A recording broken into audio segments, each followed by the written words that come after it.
Hello and welcome to GPTV on Tuesday, the 8th of September. My name's Philip Kingston.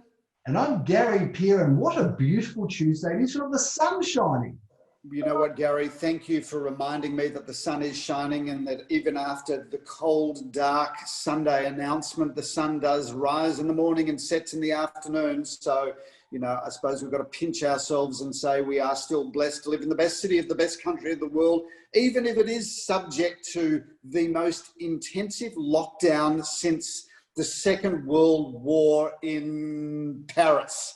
I don't think there's any harsher lockdown anywhere in the world. And we're talking about countries where there are massive amounts of tragic situations. I'm not saying the situation here isn't, but it is just quite extraordinary. So I've definitely got some beef, Phil. It's a Gary beef section here, and I've got to come right out of the blocks and say here, Phil, and I'm throwing caution to the wind now. I don't care, because you've got to tell me how somebody on a one-on-one inspection of a home with sanitized hands, with a mask on, not touching anything, with one real estate agent, how is someone going to get sick from that or spread the disease? Can you just share that with me? Share that with me and I'm fine.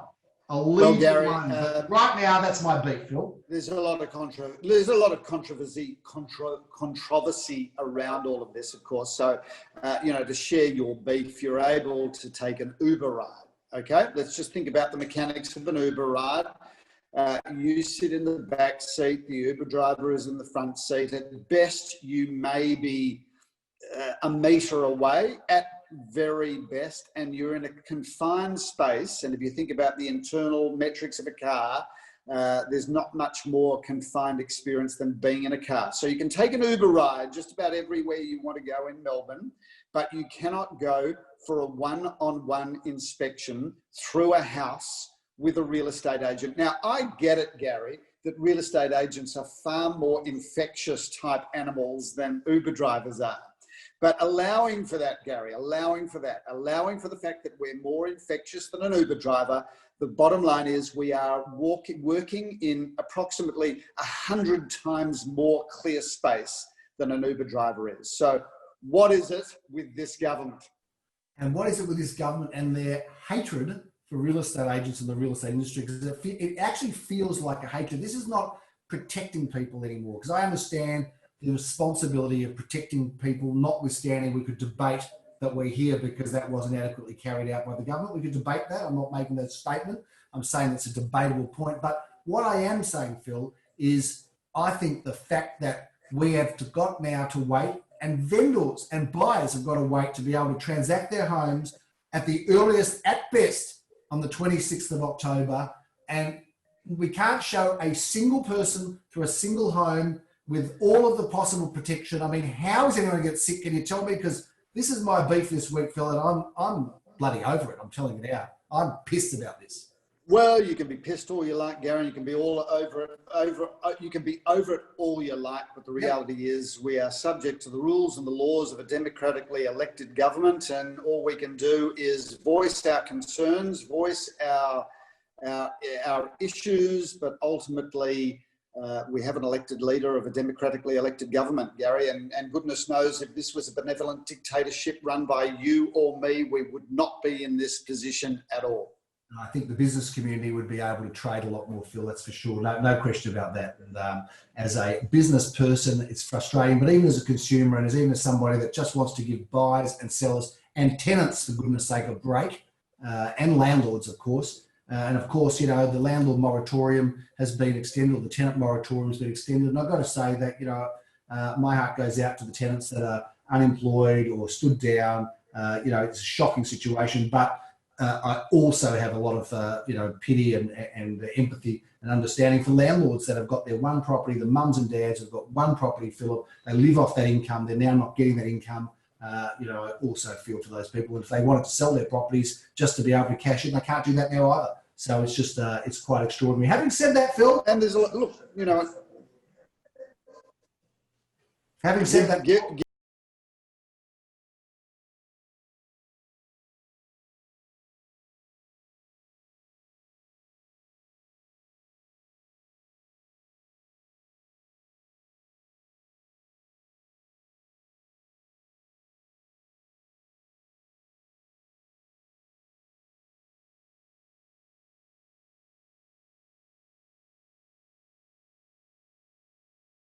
out of any industry. So, you know, I think really it's pretty poor planning. And yes, we've got a vested interest in being able to work. And yes, we've got a vested interest in we're running a business. But ultimately, it just does not seem to be all that well thought through. If I'm not mistaken, it's the biggest contributor, I think, to the state's income. So, and that, of course, the state suffers, and the people within the state suffer as well, because there's no income through, you know, the stamp duty, which is, of course, a big one. You know, there's no stamp duty because there's no transactions filled. But look, notwithstanding putting all that to the side, we can't boast because it's only a handful of sales. But we have sold 4 properties in the last week. Happy about that. Can't talk about all of them, but we did sell a home at 25 Venus Street, Philip. So well done to Nikki Janover on that. Price is undisclosed. Trander Avenue, also an undisclosed price, Philip, but well done there at Carnegie sale. And in fact, 2 other Carnegie sales, Philip, one in Huntley Road and one in Mooney Road. So the Carnegie, I mean, that Carnegie office, Phil, that Carnegie team, they are flying ahead of the pack, Phil, and doing a great job. And they're listing. Yeah, well, shout out to Lior and his team there, who are doing an incredible job, and certainly it seems to be a standout market in many ways. I mean, really one of the reasons that we opened an office in Carnegie was we could see that there were so many wonderful opportunities out there, particularly for a lot of first and second home buyers. And then obviously our merge with Thompson's, which is now really about 18 months old, Gary, was a master stroke, of which, you know, I'll happily say public was really, you were the driving force behind that. I was somewhat ambivalent, but there's no question that has been made an incredible impact on our ability to transact in that area. And if you think about now how we're able to link our Caulfield, South Caulfield business together with our Carnegie business, our Murrumbina, and then our Bentley office, that really is completed many pieces of the jigsaw puzzle for us. So well done to you, and well done to the team, and of course, well done to the seamless integration of the Thompson's business into the Gary Peer and Associates business model. And of course, plenty of credit must go also to those who came from Thompson's, including, of course, himself, Mr. David Thompson, who does the most incredible jobs, an auctioneer, and really is a local identity, as is, of course, the other director from Thompson's, Anthony Lee, who does a superb job of running our property management, and Dan Dyson from sales over there also doing great, and all of the property managers that came on board.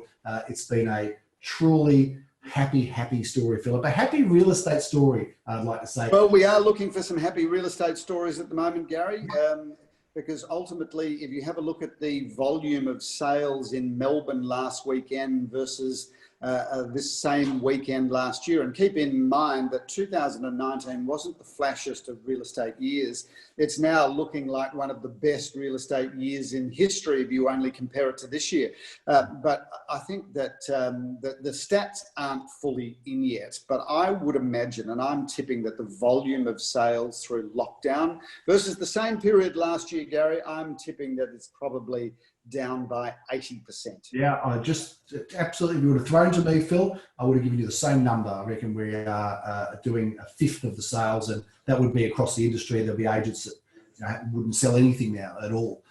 So it's pretty awful. We've got a property to review, Philip, but we've also got a few other items of business to get through. One of those is, of course, the great drawing competition, Philip.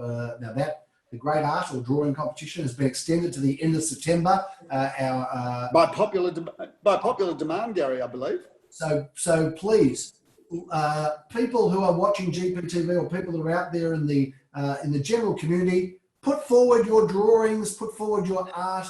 Of course, the topic is what you miss and will look forward to doing after this lockdown period's over. Put forward the images, because we have a voucher, $200 at Los Chicos, supporting our local fantastic cafe, Philip. Las Chicas. Las Chicas. Oh, you're so Mexican and Spanish, Philip. You've got that whole thing not Los Chicos. Mate, in Australia, it's Los Chicos. It's like lost me Chico roll, Los Chico. Lost it at the footy, I did. Phil, we've got a top 10 that I put together, by the way. A little bit of a top 10 of things missed during this COVID lockdown. Shall I go through it with you very quickly? Well, you may as well. I'll humour you, given the fact that you've gone to the trouble to put a list together. I'll humour you.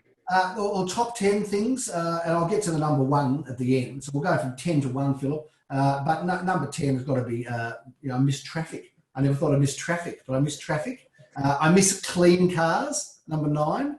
Number 10 is traffic. Number 9, clean cars.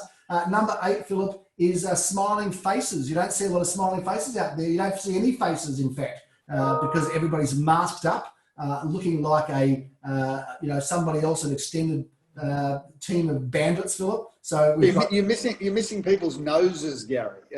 Well, some people put the mask under their nose. Some cheeky, naughty people, Philip. But I am missing faces and smiling faces. Missing faces. Speaking of missing faces, Gary, and speaking of large noses, I'm watching a show on Netflix at the moment called Marseille, and Marseille being the second largest city in France. Anyway, it's the story of the local council in Marseille, and the main actor is Gerard Depardieu, who you may or may not remember. He's got a nose. He's got a big schnoz. He has got the biggest nose. I think if he had to wear a mask, Gary, and look, he's an interesting looking bloke, and I'm having a crack at his nose here, but he's got the most interesting face. Don't offend him. He watches the show every week. Phil, go on. But he is one big unit with the biggest nose and the biggest hands I think I've ever seen. Anyway, viewers, if you're looking for an interesting show, I'm quite enjoying Marseille on Netflix. Phil, good comment. Thank you. So we've got traffic at 10. We've got clean cars at 9. We've got smiling faces, or actually any faces, at 8. Philip, buzzing. I'll put one in here for you. Buzzing cafes. Gary, I'm missing.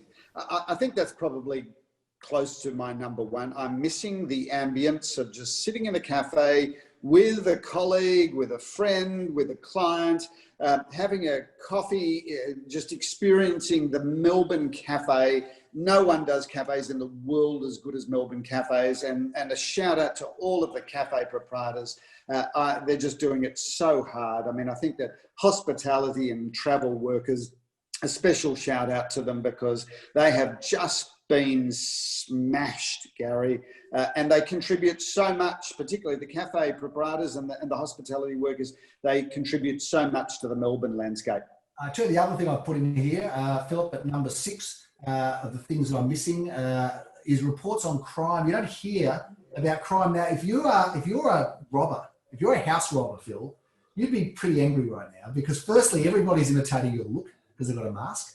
Secondly, Phil, everybody's home. Right. And thirdly, if you did break into a home, you're not going to get any publicity, because you can't get a spot in the paper anymore because it's all COVID. So, those crime reports, Phil, you used to read, they're all gone now. So I'm not saying, crime's down, of course. I think that one's just silly, but move on. Phil, well, that was number 6. Didn't hit the top. I'm certainly missing seeing our team. I miss seeing our team, Phil, because I love our team, and I do see them, and we do get to see them, of course, on Zoom, but it's not the same. Look, you know what? That's one thing that I will do moving forward, though. I mean, fair comment, by the way. But I've been having a lot of FaceTime meetings, one-on-one FaceTime meetings with our team, and I've been doing a lot of smaller meetings. I'll tell you one thing that's interesting, though, Gary, moving forward. I reckon I'm going to redesign my ideal week, and viewers, just so you know that all of our people do work with an ideal week, so that we can try and make sure that we're as productive as possible. But I think moving forward, Gary, post-COVID, part of my ideal week where I will be doing some work from home more than I ever used to, because I've found with my FaceTime meetings with a lot of our team, first of all, you need less time to organise the meeting, and secondly, I find it a very rich, content-rich opportunity to get in touch with our people. So I'll be doing plenty of that moving forward.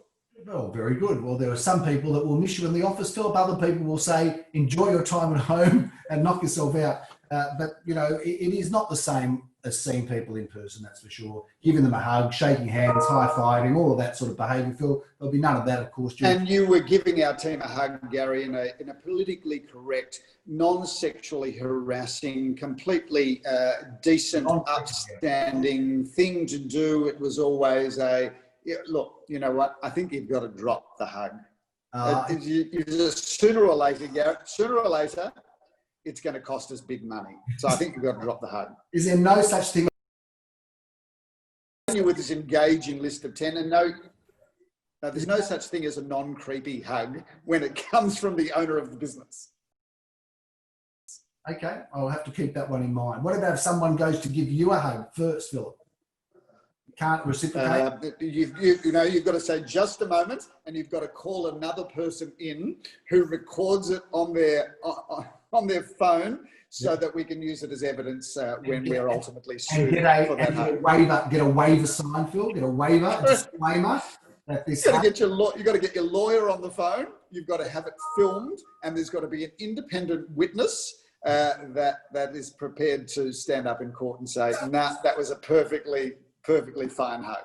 So there is such a thing as a non-creepy hug. There is an office. It just takes about 3 hours to set it up. Fair enough. Okay, I'll remember that. Philip, the top 4 things that that I think I miss anyway, and I miss just seeing old people on benches. Philip, you just walk down the street, there'd be an old person on a bench, and of course you check if they're all right. But old people on benches was part of our scene, Philip, part of life. You don't see old people on benches anymore. It's like move along, move along. By the way, talking about France, I saw a film called Resistance the other night, the story of Marcel Marceau. I don't know if you've seen that film yet, but it's a fantastic movie. You can get it. Did you have the sound off? Didn't need to have any sound on, but it was quite extraordinary. Resistance, a great film. Phil, in the top 3, I certainly miss night walks because, as you know, peers are nocturnal animals. So, we love to walk the dog at midnight, 11, 1 a.m. Now, 8:05, and of course you're going to get arrested for walking with a curfew. I still can't understand. Oh no! Come on, Gary. You've now got till 9 o'clock now. With the new change, it's going to make a massive difference to all of our psychological well-being. Where instead of a curfew at 8, we've got a curfew at 9 o'clock. Massive move, that one. Dan said, you behaved yourself, you can have an extra hour before bedtime, which was lovely. But I miss the night walks because peers, we come to life at midnight. Our dog, loves a bit of midnight action. Number 2, of course, on the list, it's got to be golf for me, Phil, because, I do get that 1 game a week golf, which I'm hopeless at, that. And of course, I'm sure the people that play golf with me miss the humour of me missing balls and losing balls and hitting them in the water. And that was their entertainment. On that, Gary, you've been playing golf for a very, very long time, and it would be fair to say that across your time of playing golf, your handicap has not decreased. No, it's probably gone up. No, it's the only thing I think possibly in my life I've done more of and got worse at, I think, Phil. That's golf for me. So it's quite extraordinary just when I didn't think it was possible. But I did come that far away from hole-in-one about 6 weeks ago, Philip. That's my highlight, I think. Yeah. But Phil, the number 1 thing missed of the top 10 has to be auctions. And it was actually only yesterday when I went on a long walk with my son. I won't say how long because, of course, it was no longer than an hour. But when I went for a long walk, exactly 1 hour with my son, Phil, he said to me, I really miss, Dad, the auctions. And the auctions that you underestimate the events that we've managed to put on, the thrill, the drama, the comedy, the excitement. The auction's got everything, Phil. And I think the number 1 thing missed right now has got to be auctions. What about you?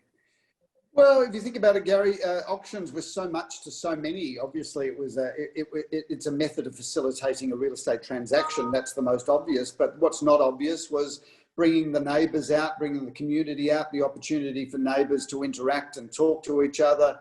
Our coffee vans, where they would hang around the coffee vans and have a chat. There's no question that I think that the good Premier underestimates the feel-good nature of the auction process. And Melbourne is the number 1 auction capital of the world. It's a unique thing. And certainly, I miss them too. There's no question. I reckon we've got to put that right up there at number 1. I'd agree with you wholeheartedly. The number 1 engagement or activity missed auctions, and I'm glad that you agree with me on that one, Phil. So look, they're my top 10 anyway, but I'd love people to send through on we'll put it out there, Phil, right near at ideas@garypeer.com.au. Put out there to us, so we'll share it with the other viewers. What are you missing the most? I did have poker machines here, but I took that off because I thought that was probably not really appropriate, and I probably don't really miss them that much, but I didn't mind a little bit of a poker machine action, Phil. But anyway, that one's gone, casino's gone, it wasn't on the list, wasn't in the top 10, because certainly my pocket's not missing that, and nor is my bank account, Phil, although I wouldn't mind a few more sales, Philip, and some more listings too. Property of the week, Philip, we've got this fantastic property at 12 Rain Street, Caulfield South. This is an unbelievable contemporary home, Philip. Some images coming across right now. This is a very spacious home on a great block of land. Plenty of bedrooms, plenty of bathrooms, Philip, and beautiful entertaining areas. This is a home that is absolutely set for good-sized families, people that want to entertain, Philip. It's got a good north-facing back garden to capture northern sunlight in a great street in Rain Street. So I think let's call number 12 Rain Street our property of the week for this week, Philip, and feature it because it deserves it. It's worthy of it. It's been the same family for many same hands for many years, Philip. I've lost it right at the end of the show, but same family for many years, same hands for many years. Come and see 12 Rain Street sometime when we're going to allow you to come out and see properties again, Philip. Well, speaking of that, Gary, just to give the vendors to give our viewers a bit of an understanding of what the next 6 weeks is going to look like. So according to Premier Dan Andrews on Sunday, you're not going to be able to go and physically inspect a home till the 26th of October. No doubt the REIV is mounting a case as to why that's crazy and why it should happen earlier. But on the basis that he doesn't change, 26th of October before you can physically go out and inspect a property, probably mid to late November before street auctions are back. My prediction, Gary, just around that is that I think that we're going to have a very, very busy October, November. I reckon December will be busy. I think January will also be busy, Gary. My tip is that a lot of people will find themselves in Melbourne unusually over the summer period. I think that there's going to be a lot of people that are just going to say, look, getting away was just too difficult or not where we wanted to go. So I think that we're going to see many more sales in December and January than we normally do. So, yeah, Gary, strange and interesting times. The good news is that ultimately this virus will come to pass. Ultimately, we'll look back on this time and it will become a distant memory. And those of us that will survive, which we're intending to do, Gary, no doubt will come out of this better, faster, fitter, stronger business operators than we already are. So we've got to always look for the silver lining. The bright side of life, they said. Always look on the bright side of life. Da-dum, da-da-da-da-dum. That was the Monty Python movie, The Holy Grail. Holy Grail. Yeah, Search for the Holy Grail. I think it was the Holy Grail, or it might have been The Life of Brian, Phil. I think it was actually the Life. I think it was The Life of Brian. A couple of movies if you do want to actually feel nostalgic and feel good. Life of Brian was an amazing movie. I loved that movie, and I also loved History of the World Part 1, the Mel Brooks movie, and there's a number of lines that we still quote today. And if you're under the age of 50, you have absolutely no idea what we're talking about, but try and watch those movies and see how you go. And you can enjoy the line, he's not the Messiah, he's just a very naughty boy. I think we'll wrap up this week's GPTV. Phil, I just want to wish you a happy Father's Day, and I want you to pass on to your father, David, please. Happy Father's Day from me, because he was always somewhat of a father figure to me as I grew up. Not that he would have liked to have ever had me under his wing as another child. He had his hands full with you, Phil. But happy Father's Day to David Kingston, and happy Father's Day to you, Philip Kingston. I hope it was a great day for you. Well, Gary, just to close off and support a local business, although this is going to sound incredibly pretentious, but so the Father's Day that we've just had, likewise for you, was the first Father's Day I've had at home in 26 years. Same thing for you, no doubt. First Father's Day we've actually been home to have a Father's Day lunch. So my beautiful sons and my lovely wife organised a bit of a surprise. And what did we do? We had takeaway, and keep in mind, we're not a family that does takeaway food. We had takeaway from Attica. Ooh, well, very nice, Phil. Yeah. All I can tell you is what a gastronomic experience that was. One of the best meals, I was about to say, just quietly, one of the best meals I've ever had at home, but I did not say that. What an incredible experience that was. Attica is one of the world's top 50 best restaurants. It's a hatted restaurant. I've never been there because the thought of sitting there for 5 hours eating course after course after course. And if you have to wear a hat for the whole time, that would be annoying too. Yeah, good point. Anyway, if you want to treat yourself, viewers, get yourself some takeaway from Attica. And it is a treat because I'm not going to say it's expensive. It's because that's kind of downgrades the quality of the food. It does cost a serious amount of money to get takeaway from Attica, but as a once as a special treat, it was phenomenal. So shout out to Ben Shuri, who is a local. Glenire Road is Attica.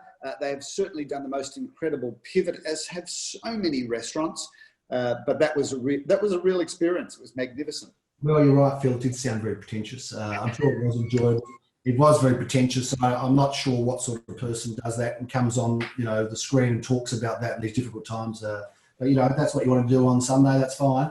Well, once every 26 years, Gary, I am allowed to have a pretentious meal from a very expensive restaurant. Fair enough, Phil. It just so happens I did the same thing on Saturday night. But anyway, that's another. From Attica as well. Yes, I did. The first time I've done it too, yeah. How incredible was it?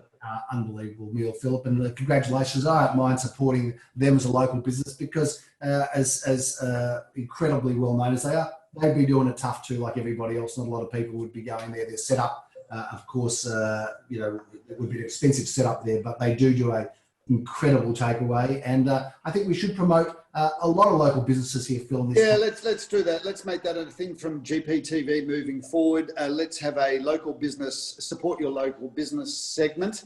I think that would be a really nice thing to do, Gary. And of course, it might be a really good way that if we promote those local businesses, they might find it upon themselves to, throw some freebies in. We'll do an Alan Jones and a John Laws, Gary. We should do that, Phil. But did you get the lasagna? Did you get the lasagna, by the way? It's pretty good. Not yet, but I think that's coming next. Yeah. After I take out a third mortgage on the house. Oh yeah, the cheesecake as well. Anyway, look, Phil, that's a big wrap on GPTV. We've gone from movies to top tens to food to everywhere. We've gone. It's become a lifestyle show, Gary. It's not a real estate show anymore. It's a lifestyle. I think we have some recipes and some crochet. You learn to do crochet. Well, we'll have a crochet segment as well. This is going to be like. It's going to be a 4-hour show before too long. A lot of viewers, a lot of real estate people that thought it's a real estate show, Phil, they're interested in our crochet tips of the week. So that's what we've come to. Anyway, as you can probably see, viewers, we're losing our minds. But for all the dads out there, happy Father's Day. Hope you enjoyed it on Sunday and got to have some pleasure with your families. And for all those others that are finding things tough right now, our thoughts are with you. We will get through this together, all of us in Victoria, notwithstanding the challenges that we've got. Hang on in there. We'll see you next week on GPTV. I'm Gary Peer. I'm Philip Kingston. Thanks again for watching.